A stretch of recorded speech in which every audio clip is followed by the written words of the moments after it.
Et si les fantômes et les esprits étaient une forme d'énergie ou de matière que nos instruments ne peuvent pas encore détecter? C'est une excellente question qui touche à la fois au folklore, à la physique et aux limites de la science actuelle. Voici une analyse détaillée pour répondre à cette interrogation. L'énergie inconnue est une idée qui repose sur une hypothèse séduisante. Le parallèle historique. La science a effectivement découvert des formes d'énergie qui étaient autrefois invisibles et incomprises.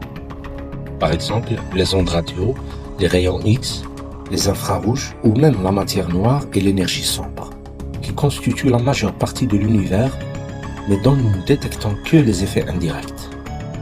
Il est donc théoriquement possible qu'il existe un plan ou un spectre de réalité que nous ne percevons pas avec nos 5 sens et que nos instruments n'ont pas encore été conçus pour mesurer. Du point de vue de la science établie, il n'existe aucune preuve pour étayer cette idée. Voici les principaux arguments. Le principe de conservation de l'énergie. C'est une loi fondamentale de la physique. L'énergie ne peut être ni créée ni détruite, seulement transformée. Pour qu'un esprit agisse sur le monde physique, en faisant du bruit, en déplaçant des objets, en étant visible, il devrait interagir avec la matière et l'énergie que nous connaissons.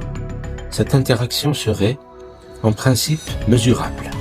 Malgré de nombreuses tentatives, aucune expérience n'a jamais capté une telle libération ou transformation d'énergie en lien avec un phénomène paranormal. Le problème du cerveau et de la conscience. La science considère généralement que la conscience est une propriété émergente du cerveau. Lorsque le cerveau cesse de fonctionner à la mort, la conscience s'éteint, tout comme la lumière d'une ampoule s'éteint quand on coupe le courant. L'idée d'une conscience survivant sans son rapport biologique va à l'encontre de nos connaissances actuelles en neurosciences. L'absence de mécanisme. Aucune théorie scientifique viable n'explique comment une telle énergie spirituelle pourrait exister, interagir avec la matière et contenir des souvenirs. Les explications alternatives, souvent plus probables. La plupart des phénomènes attribués aux fantômes et au paranormal en général ont des explications naturelles ou psychologiques.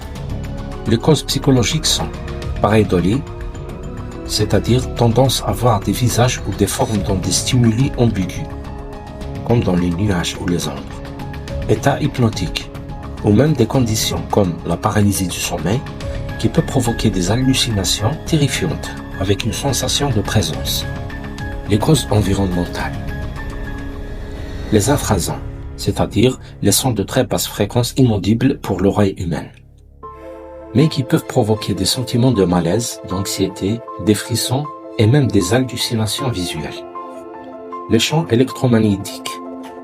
Certains champs électromagnétiques, provenant par exemple de câbles défectueux, peuvent stimuler le lobe temporal du cerveau et induire des sensations de présence, des hallucinations ou des sentiments mystiques. Le monoxyde de carbone.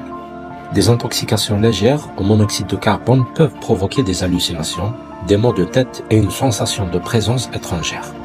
La croyance et la science, en résumé. En tant que concept scientifique, non, les fantômes et les esprits ne sont pas considérés comme une forme d'énergie inconnue. Il n'y a aucune preuve mesurable et l'hypothèse entre en conflit avec des principes physiques bien établis.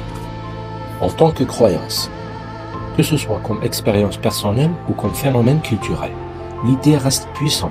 L'explication par une énergie inconnue est une tentative moderne de rationaliser des expériences profondément ressenties ou des croyances anciennes à l'aide du langage de la science. Pour que l'hypothèse d'une énergie spirituelle devienne scientifique, il faudrait qu'elle soit falsifiable, c'est-à-dire que l'on puisse concevoir une expérience pour la prouver ou l'infirmer, et qu'elle produise des preuves reproductibles en laboratoire. Jusqu'à présent, ce n'est pas le cas. Donc, pour répondre directement à cette question, ce n'est qu'une possibilité théorique, mais extrêmement improbable au vu des connaissances actuelles. La science penche fortement vers des explications psychologiques, neurologiques ou environnementales pour les phénomènes attribués au paranormal.